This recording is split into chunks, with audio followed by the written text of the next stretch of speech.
రాష్ట్ర ప్రజలకు స్పష్టంగా అర్థమైంది ఏంటంటే మంత్రి పొంగులేటి శ్రీనివాసరెడ్డి గారి కంపెనీ అవినీతికి పాల్పడింది.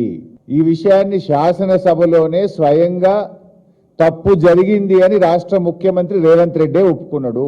మరి మంత్రి గారు అవినీతికి పాల్పడ్డప్పుడు సిబిసిఐడి ఎట్లా ఎంక్వైరీ చేయగలుగుతుంది? ఆయన మంత్రిగా ఉండగా మంత్రిని కాపాడడం కోసమే సిబిసిఐడి ఎంక్వైరీ.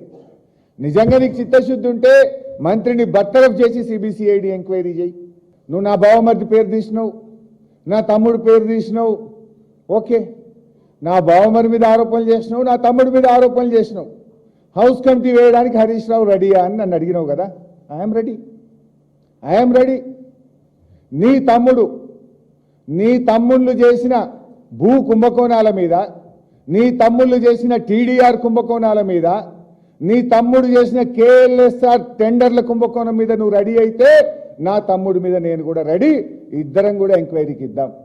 నా బావమరిది మీద ఆరోపణ చేసినావు కదా, నేను రెడీ.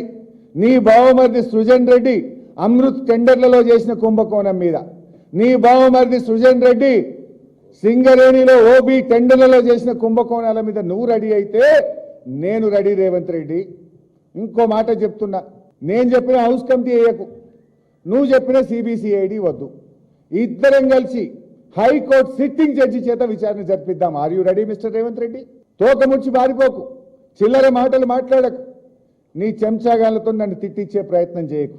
దమ్ము ఉంటే, నిజాయితీ ఉంటే come on, will give it to sitting judge.